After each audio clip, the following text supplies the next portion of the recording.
আসসালামু আলাইকুম। আশা করছি যে যার অবস্থান থেকে সুস্থ ভালো আছেন। আলহামদুলিল্লাহ আমরাও বেশ ভালো আছি। ২০০ গ্রামের মতো সিমের বীজ নিয়েছি। কিছু বীজের খোসা ফেলেছি, কিছু বীজের খোসা আছে। বীজগুলো একদম কচি।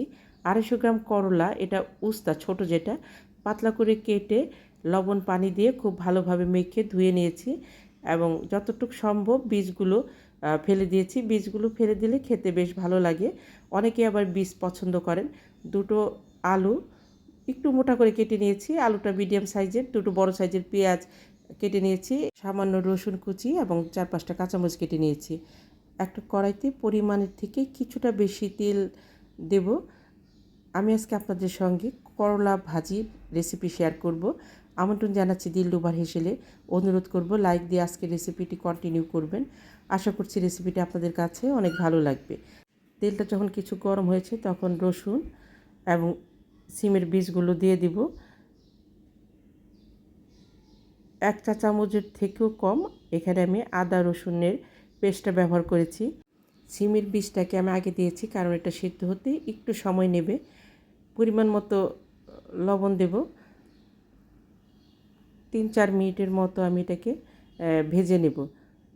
আমার যে সকল বন্ধুরা দিলরুবার হেসেলকে সাবস্ক্রাইব করে পাশে আছেন তাদেরকে অসংখ্য ধন্যবাদ। আর যে সকল বন্ধুরা আমার রেসিপি দেখছেন এখনও সাবস্ক্রাইব করেননি, প্লিজ দেখতে দেখতে সাবস্ক্রাইব করে দিবেন। সেই সাথে আপনাদের মূল্যবান লাইকটা দিতে ভুলবেন না। আপনার একটা লাইক আমাকে এগিয়ে যেতে অনেকটা সাহায্য করবে। প্রায় ৩ মিনিট সিমের বীজগুলো ভেজে নেওয়ার পরে আলু দিয়েছিলাম।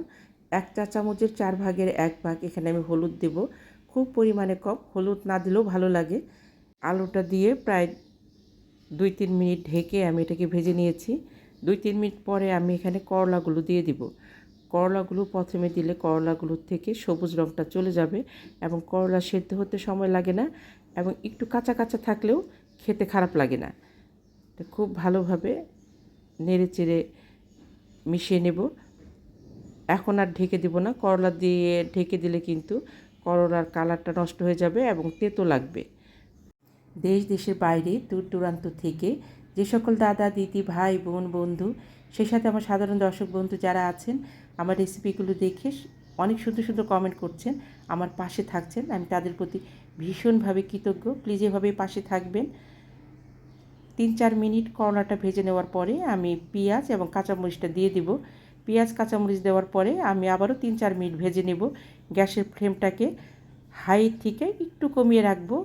মিডিয়াম ফ্লেমে যদি করলা ভাজি করা হয় করলার কালারটা চেঞ্জ হয়ে যাবে এবং একটু তেতো লাগে।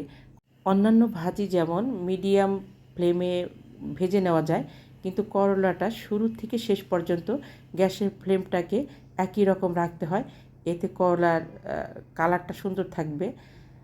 আমি এখানে হাই ফ্লেমে ভেজে নিয়েছি, এই জন্যই তেলের পরিমাণটা একটু বেশি দিয়েছিলাম। নেড়েচেড়ে ভেজে নেব এবং খেয়াল রাখতে হবে যাতে কোনোভাবেই পুড়ে না যায়। আমার কিন্তু ভাজিটা প্রায় হয়ে গেছে। নেড়েচেড়ে আমি এখানে নামিয়ে নেওয়ার ঠিক আগ মুহূর্তে খুব সামান্য লেবুর রস এবং হাফ চা চামচের মতো চিনি ব্যবহার করব। ইচ্ছে করলে এই দুটোকে আপনারা স্কিপ করতে পারেন, তবে এইভাবে একটু লেবু এবং চিনি দিয়ে দেখবেন করলা ভাজি খেতে দারুণ লাগে। আমি গ্যাসের ফ্লেমটা কিন্তু বন্ধ করে দিয়েছি। নেড়ে চেড়ে আমি এটাকে নামিয়ে নেব। আমার যে সকল বন্ধুরা আমাকে বন্ধু করতে চাচ্ছেন অবশ্যই কমিউনিটিতে নক করবেন এবং ২-৩ দিন অপেক্ষায় থাকবেন।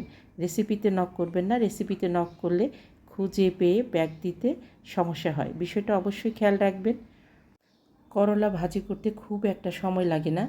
সিমের বীজ আলু করলা দিয়ে এইভাবে ভেজে খেয়ে দেখবেন, দুর্দান্ত লাগে খেতে। সামনে গরম পড়ছে, গরমে এই ধরনের করলা ভাজি সাথে পাতলা ডাল খেতে কিন্তু দারুণ লাগে। আপনাদের প্রত্যেকে সুস্বাস্থ্য কামনা করে বিদায় নেব। নিজে ভালো থাকবেন, অন্যকে ভালো রাখবেন। আল্লাহ হাফেজ।